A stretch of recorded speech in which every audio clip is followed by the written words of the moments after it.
Okay. Bill Deuchler, so excited that you became part of our ecosystem. Please share your thoughts on this year, next year, and introduce yourself. Well, Mark, the pleasure is all mine because this has really been a fantastic experience being connected with the 361 family. So it's been great. It's been great. Well, I guess to dive into it, I'm currently the chief investment officer for a family office located here in Florida. Family office derives from the founder of CNL, which was principally a real estate finance company. And so I'm really privileged to have that spot. Um, my focus obviously is with the family office, although I do help out a little bit with the operating company. Um, let's see, we got connected because we're both Michigan alumni. Go Blue. So you're law, I'm undergrad. Go Blue. And I don't know, maybe it was fortuitous that they called off the game, but it is what it is. It is what it is. But that business school where you graduated from is amazing. But we'll talk about that some other time. Maybe it's Yeah, well, yes, 2021 we'll have a better right, time. right, absolutely. Right. Wait till next year. So, but yeah, I was equally fortunate to have gone to Darden at UVA back when their admission standards were a little bit lower. Right. As we always say, we could never get in now. So, Right. but anyway, it was a great experience and actually was key in launching me into the investment business. Went to work for one of my professors who formalized his consulting practice during my second year. That's a long story, but it's been great. And again, we connected because of the Michigan alumni. And how do you look back now, 2020 on 2020? Well, it's a different year than any of us ever could have imagined. I certainly didn't even imagine doing a job change, right in the thick of things as well. So it's obviously changed a lot. I think it's continued to accelerate a lot of the trends that were either coming into place or were in place from 19 into 20. Not the least of that is sort of what we're doing with the capital markets and investment decisions and allocations. I'll answer your one question, sort of best and worst calls. I don't have a best call. I can tell you the call that I wish I could have done was buying Bitcoin when I think at the low point in March, the real bottom and the mass hysteria of everything at 3,000 plus. Wish I could have done, just loaded up the truck for that. But hindsight's always 2020, such as it is. But I think kind of going forward and looking at kind of where we're headed into 2021. Again, the acceleration of trends. Certainly, I think that the passive tide that floated all boats, for a long time, began to recede in 2019, and certainly, has definitely gone out in 2020, and I think is going to be out, for the foreseeable near future. So in that regard, kind of the old active passive debate, I think can be put aside for a while. And I'm seeing that active is really about the only way to go. Passive is going to get you there. But, for instance, if you look at the difference between the S&P 500 cap weight index and the S&P 500 equal weight index just for this year, there's a 400 basis point spread, between there. And I think that, that on its face is pretty good information that you need to be a lot more active with your decisions. The principal attribution of that is that there's more, it's tech heavy and it's consumer discretionary heavy in the cap weight index. So, just doing something as simple as that, if you would further emphasize those two sectors, you'd be, that much further ahead. You can only look to the spread between the NASDAQ and the S&P as well. For an indication. But I think that's going to be a theme, going forward, more focused on, security selection and trying to find, those situations that are going to benefit as we move from the midst of COVID to, somewhat post-COVID, we all hope, Hmm. something like that, I think is going to be really important. Um, it also, uh, the expected returns right now are very different from what they've been in the past as well. If you look at some of the major purveyors of that, Jeremy Grantham, Robert Arnott, others, you're finding that equities broadly are going to be in the tank as far as real rates of return, and even nominal rates of return are not going to be that good. The bond yields, to the 10-year at sub 1%.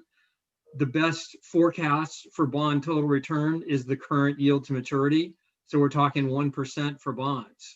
That spells major implications for the fixed income part of investment portfolios.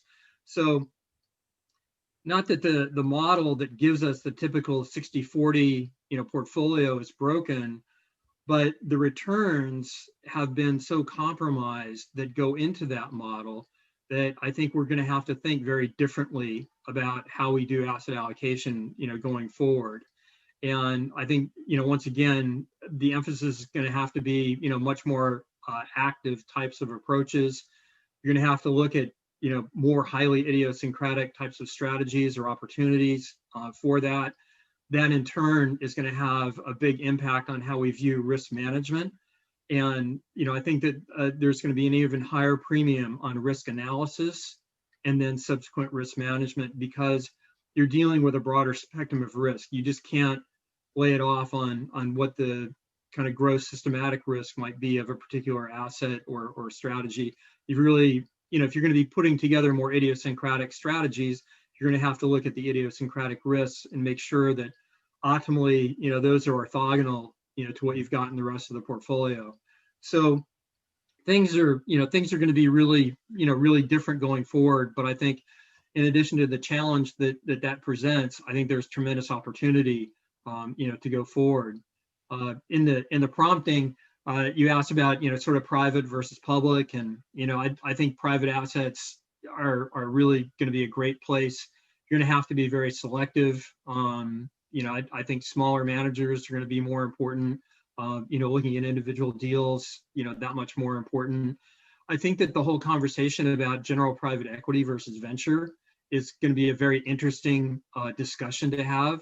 My view, having come perhaps a little bit later into very early stage venture, I think that looks very attractive, and there's some fields out there, blockchain, all the transformations that have happened in Operation Warp Speed, with healthcare and that. I think that's, those are opening up a lot of interesting opportunities to perhaps, take the leap and go even earlier on the venture side. So there's, a lot of very interesting things. So, kind of bottom line, 2021 could be very different from 2020 and maybe how asset owners, have looked at asset allocation in the past. Let me ask you to shift gears. And we're trying to make money, but we're also trying to help the world. Yes. What name or a cause, a philanthropy, or two that you're focused on going in or now and going into the next year? Sure. We've at the family office, the principal there has, a wide range of interests, that vary. I'll speak personally, for one that I've been involved in, for a long time. It's called Step Ahead Ministries, and it's based out of Bangkok, Thailand. Originally, it started as a microfinance ministry, and the thing that attracted me, to it, in addition to the founder being a very old friend of my wife, and a great guy to boot, but the fact that at the time, $25 could literally change a family's destiny. I mean, it was just unbelievable. People so destitute and poor in that part of the country, in that part of the world, that such a small amount, could get them started and on a road, to just get them out of poverty and having a chance at what we would consider a more normal life. But it's not only just that on the material side, but each of the groups, because the microfinancing was done in groups and the groups were collectively accountable for the loans, not just individuals. So there was an opportunity to really minister in the precise way of that word, to the people there, sort of help them get to where they needed to be, develop good behaviors and things like that, in a material sense, but in a spiritual sense too, giving them hope and explaining, if you will, sort of what the gospel is all about. So that it was really a two-pronged approach, to be able to meet people on a physical basis as well as meet their spiritual needs. Tremendous. And I hope to be even more involved, going forward in 2021 for that. Interesting. Thanks for sharing. Now let's turn, how do we help Bill? Well, going back to the asset allocation question and sort of what we're looking for, short selling has always been a real art and a very difficult thing to do successfully. And I think going forward, one area that we'd like to look at are good long short managers who have an emphasis on the short side. Mm-hmm.